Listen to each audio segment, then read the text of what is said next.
Now, I would like to request our chief guest and our keynote speaker, Sanjay Shukla, IAS Principal Secretary, PHE Department at MD, Madhya Pradesh Jal Nigam, Government of Madhya Pradesh, to give word of wisdom and enlighten our august gathering by sharing his views on technology-driven water ecosystem in state of Madhya Pradesh.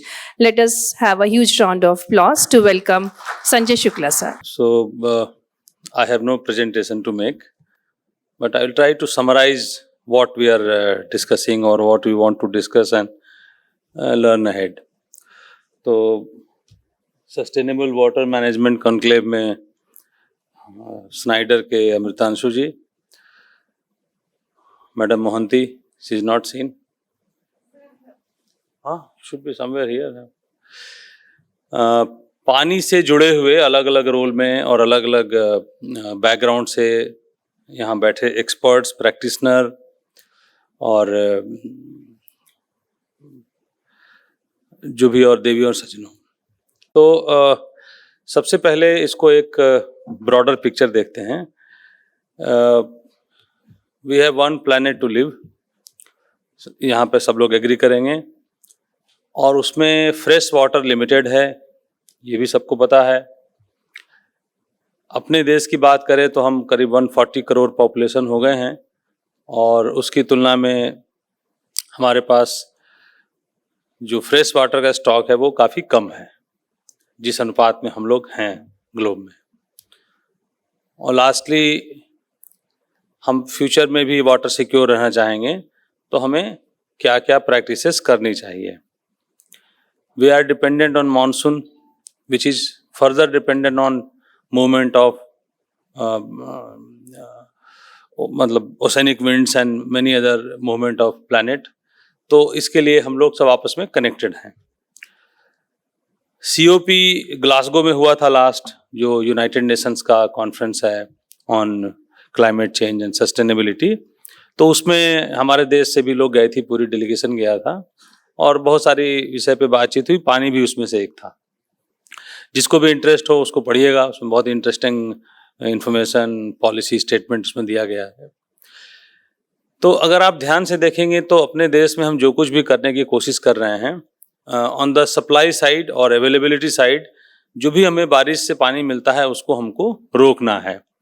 तो हमने बहुत सारे dam बना लिए, सरदार सरोवर से लेके इंदिरा सागर, गांधी सागर, बाण सागर, और फिर हम धीरे धीरे, आप देखिए हम लोग मनरेगा में अमृत सरोवर बना रहे हैं बहुत सारे।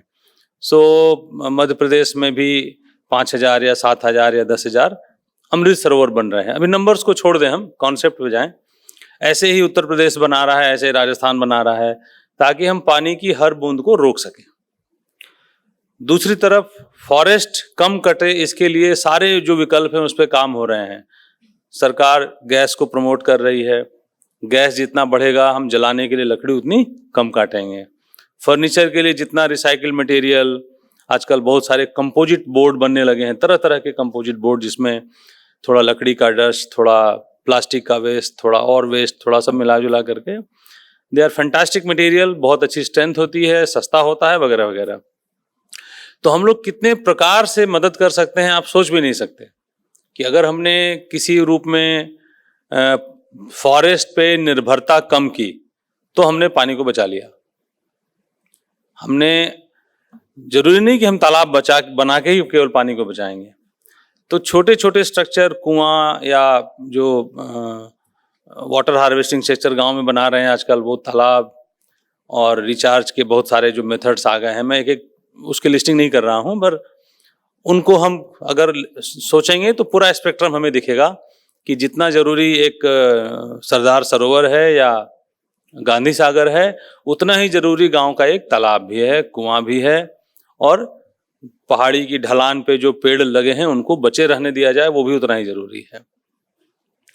तो हम लोग जलाने की अगर अल्टरनेट व्यवस्था करते हैं, गैस सप्लाई को इम्प्रूव करते हैं, इलेक्ट्रिक हीटर को बढ़ाते हैं, तो जंगल में आसपास जो लोग भी पॉपुलेशन रह रहा है, जो गांव के लोग हैं, वो जंगल नहीं काटेंगे फिर लकड़ी के लिए। अदरवाइज हम सब लोगों ने थोड़ा बहुत तो इतिहास, एवोल्यूशन, एंथ्रोपोलॉजी पढ़ा ही है कि जंगल की लकड़ी काट काट के, जला जला के ही हमने खेत बढ़ाए, उसी से हमने चूल्हा जलाया और वगैरह वगैरह, है ना। तो हम इस तरह से हम कंट्रीब्यूट कर सकते हैं। तो जो भी यहाँ बैठे हैं, लोग, वो सब मोस्टली इंफ्रास्ट्रक्चर के लोग बैठे दिख रहे हैं मुझे, कि जो एक सेक्टर को एड्रेस कर रहे हैं कि हम इंफ्रास्ट्रक्चर बहुत अच्छा बना रहे हैं जो पानी की एफिशिएंसी को बढ़ाएगा, डिस्ट्रीब्यूशन की एफिशिएंसी को बढ़ाएगा, पानी को रिटेन करेगा। जैसे डावर साहब बैठे हैं, ये पानी रोकने के चैंपियन हैं। सहस्त्रबाहु की तरह जहां हाथ लगा देते हैं पानी वहां डैम बन जाता है ना। तो बड़े बड़े डैम बना रहे हैं, लेकिन अकेले मतलब ये टीम गेम है, ये वन मैन गेम नहीं है ये कि अकेला आदमी लड़ाई जीत लेगा। तो पीएचई के लोग बैठे हैं, तो हम पानी की बर्बादी, पानी की अकाउंटिंग, जो बात की अमृतांशु जी ने, पूरा डेटा, ये जो डेटा है ना, ये हमारा, जैसे हम जब अस्पताल में जाते हैं तो पूरा अपना ईसीजी, एमआरआई और ब्लड की 12 तरह के टेस्ट करा लेते हैं, वैसे ये डेटा देता है आपको। इसी के आगे फिर कहानी शुरू होती है। इनफैक्ट जो लोग जानते हैं उनको तो पता ही है, बिजली की तुलना में आप लगभग 30-35 साल पीछे हैं अभी डेटा कलेक्शन में। बिजली में इस लेवल का डेटा 1985, 88, 90 के आसपास पूरे इम्प्लीमेंट हो गए थे एनटीपीसी में। ऑफ कोर्स उसमें प्राइवेट सेक्टर में कुछ ज़्यादा था नहीं काम, अगर आप नौकरी में उस समय नहीं आए होंगे, पर आप पता करिएगा, आपके जो सीनियर लोग स्नाइडर में हैं, अर्ली 90s में फुल्ली ऑटोमेटेड पावर प्लांट लगने शुरू हो गए थे, फुल्ली ऑटोमेटेड। किसी को कोई रीडिंग लेने कहीं नहीं जाना होता था, एक कमरे में सारा डेटा मिलता था, पूरा बॉयलर का डेटा, पूरा एवरीथिंग जो भी आप सोच सकते हैं सब कुछ मिलता था। कहाँ का टेम्परेचर कितना है, ट्यूब का, एग्जॉस्ट पाइप का टेम्परेचर कितना है, सब कुछ मिलता था। कब? 90, 91, 92 में। अभी बिजली में उसके पानी में हम उसकी तुलना में एग्जैक्टली 30 साल पीछे चल रहे हैं हम लोग, कि हमको अभी भी नहीं पता कि कितना एमएलडी पानी हमने किस स्कीम में निकाला, कितना एमएलडी किस टंकी में गया, कितना टंकी भरा या नहीं भरा, वगैरह वगैरह। अभी इंदौर के एग्जीक्यूटिव इंजीनियर ने कुछ कोशिश की है, लोकल एक इंदौर की ही छोटी कंपनी को उसने कहा, तो उसको इतना पता चल जाता है कि कौन सा गांव में आज हमारी टंकी भरी है कि नहीं भरी है, बस इतना है। और इसी बात से काफ़ी हम लोग खुश थे और लोकल जिला प्रशासन भी खुश था, चलो हमें कुछ तो डेटा मिलना शुरू हो गया कि टंकी आज मतलब स्कीम चली कि नहीं चली, मोटर चला कि नहीं और पानी भरा कि नहीं।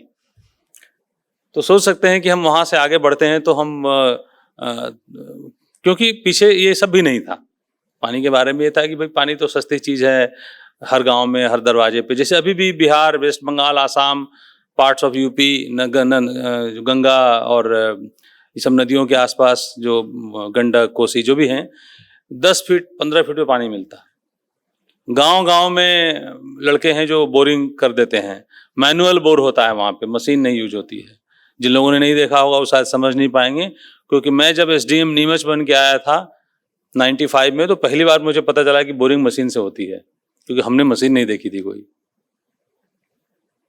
कि ट्रक जैसा कोई मशीन होता है, इतना आवाज करता है। पहली बार देखा था नीमच में हमने, क्योंकि वहां के लोगों को ये नहीं पता कि बोरिंग मशीन से होती है। ठीक है, तो सबका अपना अपना पर्सपेक्टिव है। पानी की वैल्यू नहीं थी, अब समझ में आ रहा है कि बहुत ही कीमती चीज है, प्लानिंग से चलना है। इसीलिए अब हम रिसाइकिल की बात कर रहे हैं।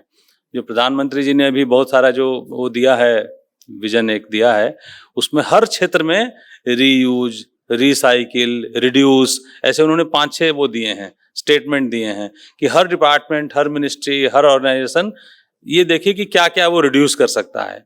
ये शब्दों के चयन से क्या होता है कि चीजें थोड़ी फोकस में आ जाती हैं, इसलिए तो हम क्या क्या कम कर सकते हैं, बेहतर यूज कर सकते हैं। तो इतने सारी चीजों को हम एड्रेस करके सप्लाई साइड को हम गवर्न कर सकते हैं कि पानी मिले हमको। अब रिवर लिंकिंग होने जा रहा है, केन बेतवा का काम शुरू होगा, फिर धीरे धीरे देश में और भी ऐसे प्रोजेक्ट आएंगे। कुछ रिवर बेसिन है जिसमें इतनी बारिश हो जाती है कि पानी पूरा वेस्ट भी होता है और वहाँ पर समस्या का कारण बन जाता है, फसलें खराब हो जाती हैं, घर वर डूब जाते हैं कुछ, और लोगों को मतलब लाइवलीहुड लोगों की पूरी डिस्टर्ब हो जाती है। और दूसरा कुछ बेसिन है जो पार्शली या थोड़ा आंशिक रूप से सूखा रह जाता है। तो कैसे हम बेसिन से बेसिन पानी को ट्रांसफर कर सकते हैं, ये भी सब चीज़ें कुछ समय पहले होती तो हमें लगता है कि साइंस फिक्शन की बातें हो रही हैं, है ना। जैसे स्पेस शटल भी कभी साइंस फिक्शन था, लेकिन अब ये संभव होता दिख रहा है और लोग करेंगे, इसको अच्छे से करेंगे हम लोग। उसमें फिर एनर्जी एफिशिएंसी की बात आएगी, सही प्लानिंग की बात आएगी, और लोगों को बिना डिस्टर्ब किए, कम से कम लोगों को मतलब डिस्प्लेस किए कैसे हम उसको अचीव कर सकते हैं, ये सब बातें आएंगी। तो वहाँ से शुरू करें, डिस्ट्रीब्यूशन की बात पे आते हैं। अर्बन एरिया में 24/7 की बात चलती है, बहुत सारा पानी वेस्ट होता है असुरक्षा के कारण। हर घर में पिछले 30-40 सालों का एक आदत में आ गया है कि हम घर में कुछ बड़े बड़े कंटेनर, बड़ी बड़ी बाल्टियां रखते हैं, उसको रोज भरते हैं। अगले दिन पानी आ गया, बोले सबको पानी गिरा दो, सारा पानी गिराते हैं, फिर भरते हैं। इंडिया के हर middle class, lower middle class family की यही कहानी है, जिसकी संख्या 20 करोड़ के आसपास है, थोड़ी मोड़ी नहीं है। पानी रोज भरते हैं और पानी रोज गिराते हैं, क्योंकि हमको ये नहीं पता कि पानी कल फिर ठीक से आ जाएगा। तो अगर हम 24/7 कर सके, जो कि भुवनेश्वर पुरी में कुछ हमारे ही बैचमेट है मति वदनन, उसने कोशिश की है और बहुत अच्छा काम किया है उसने, तो हम यहाँ से भी उसकी प्रशंसा करते हैं, उसकी मेहनत की। उसने शुरू किया कि 24/7 पानी हम देंगे। भाई आपको जब पानी चाहिए ना, आप टैप खोलो। जैसे हमारे घर में जब छत पे टंकी रहती है, तब तो हम फिर ग्लास में पानी जमा नहीं करते हैं, हमें पता है कि पानी हम खोलेंगे तो मिलेगा, क्योंकि हम टंकी को मॉनिटर करते हैं। थोड़े बड़े स्केल पे सोचे, अगर हम शहर के लिए वो टंकी हो गई तो फिर क्यों हम पानी जमा करेंगे घर में अपने? जमा करने की जरूरत नहीं है आपको। तो ये व्यवस्था आने में और मानसिकता बदलने में समय लगेगा। इसके लिए हमको कुछ सफल अच्छे प्रोजेक्ट करके लोगों को दिखाने पड़ेंगे कि ये ऐसे ऐसे हो सकता है। ये तो एक पूरा सेक्टर फिर आता है टेक्नोलॉजी का, जिसका एक पार्ट अभी हम यहाँ देख रहे थे, जो बहुत अच्छा इन्होंने बताया आपको। टेक्नोलॉजी के कई इसमें हैं इशू हैं। पानी की बर्बादी बहुत होती है। मैं अर्बन एरिया में भी काम किया हूँ, अर्बन डेवलपमेंट डिपार्टमेंट में लंबे समय तक काम किया हूँ। मुझे पता है कि मोटा मोटा 30 से 40% पानी शहरों में बर्बाद होता है। ये आंकड़ा वेरी कर सकता है अगर कोई ऑडिट कर सके तो। अब आप सोचिए कि हम रोज कितना पानी पंप कर रहे हैं, इतना MLD, पूरे कंट्री को सिग्मा कर दीजिए तो पता नहीं कितना हो जाएगा, शायद 10-15 हज़ार MLD पानी हो जाएगा। हम रोज पंप कर रहे हैं और उसका 30% पानी हम बर्बाद कर रहे हैं। उतनी बिजली, उतना फ्यूल, उतना रिसोर्सेस हम सब वेस्ट कर रहे हैं। इतना बड़ा मार्केट है टेक्नोलॉजी कंपनियों के लिए कि कैसे हम इसकी अकाउंटिंग को चेक करके, ये काम बिजली में हो चुका है।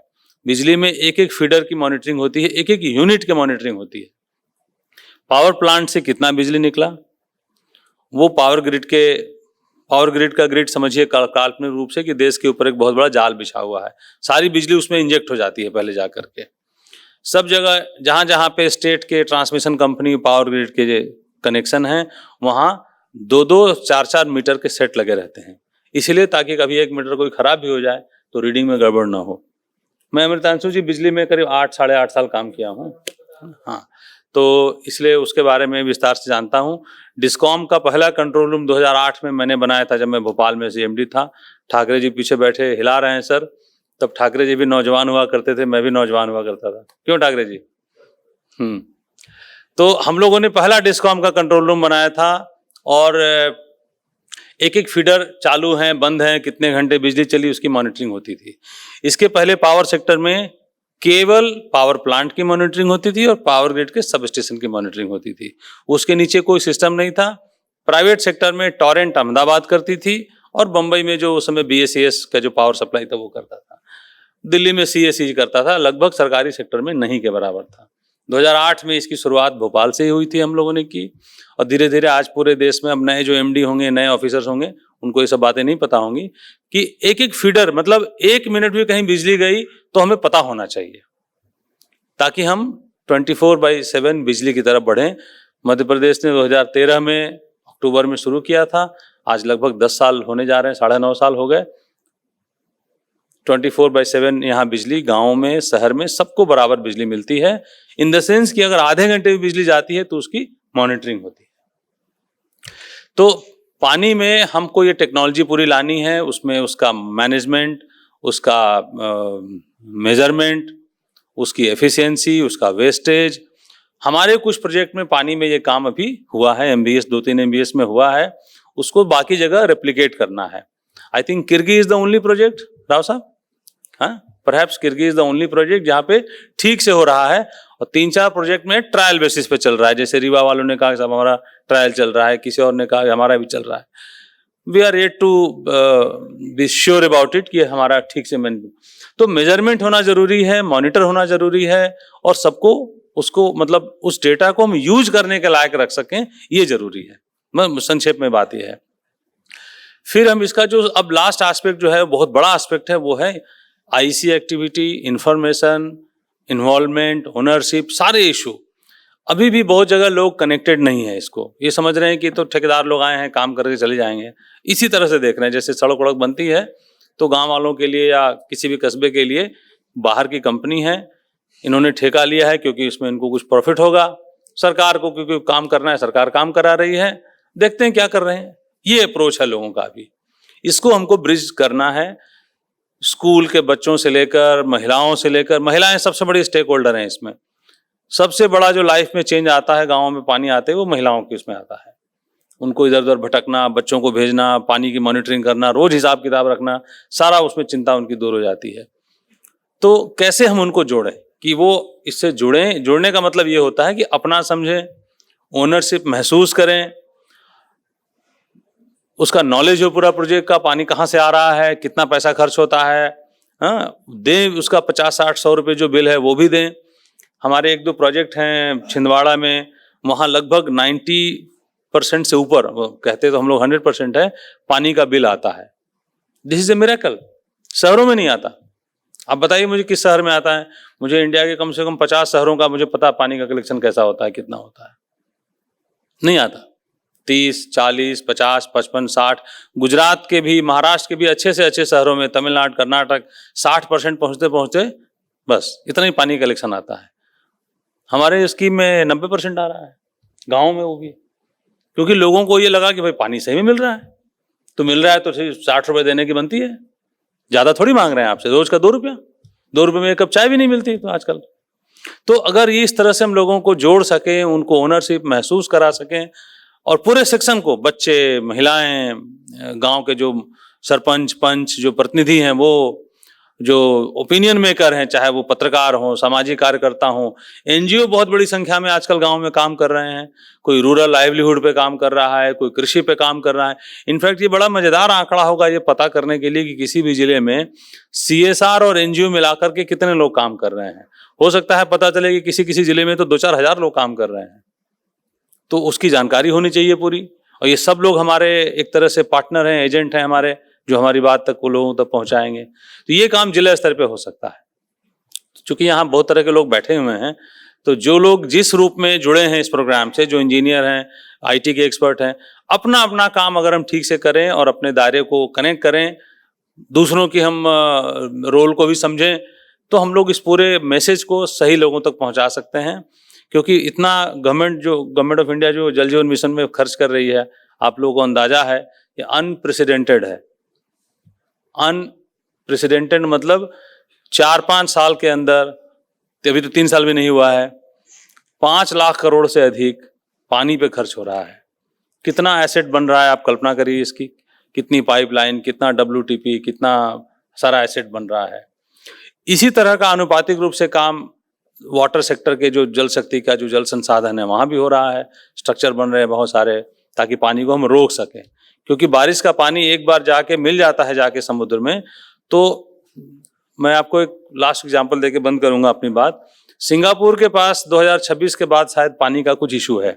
उनका मलेशिया से एग्रीमेंट था 150 साल पुराना, वो खत्म हो रहा है।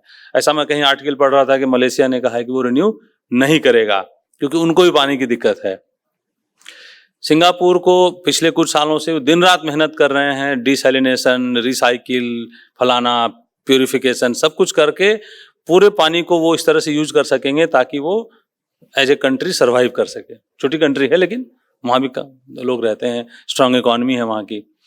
तो पानी इतनी जरूरी चीज है कि आप बिना ब्रांडेड कोई कपड़ा पहने तो काम चल जाएगा आपका, पर पानी के बिना काम नहीं चलेगा।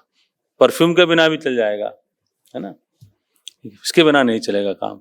तो ये बात लोगों को समझना जरूरी है। लोग थोड़ा भटक जाते हैं बहुत जल्दी, मैगजीन फोटो इंटरनेट देख करके लोग बहक जाते हैं। तो इसलिए रोटी और पानी, इसकी बात हमेशा दिमाग में रहनी चाहिए। तो आप जो लोग यहाँ आए हैं, बैठे हैं, मैडम मोहंती को धन्यवाद कि इसी बहाने हम लोगों को भी थोड़ा सोचने का और चिंतन करने का समय मिला। तो ये पिक्चर है, इस पिक्चर में हम कहाँ हैं उसको आप देख लीजिए और अपने काम को ठीक से करिए। Thank you. Thank you so much, sir, for your inspiring words and enlightening all of us with the government policies, plannings for water management in state of Madhya Pradesh. Would like to request Sanghmitra Mohanty ma'am, co-founder and director, Epic News Network, to give memento, token of appreciation to our chief guest and keynote speaker, Sanjay Shukla ji, IAS Principal Secretary, PHE Department and Managing Director, Madhya Pradesh Jal Nigam. We are having one more speaker, but as sir is having one meeting, let us have a huge round of applause for Sanjay Shukla sir for expressing his views on the wonderful topic, and would like to request Sangmitra Mohanty ma'am to give memento to industry's expert Amritanshu Kumar. Let us have a huge round of applause for Amritanshu Kumar.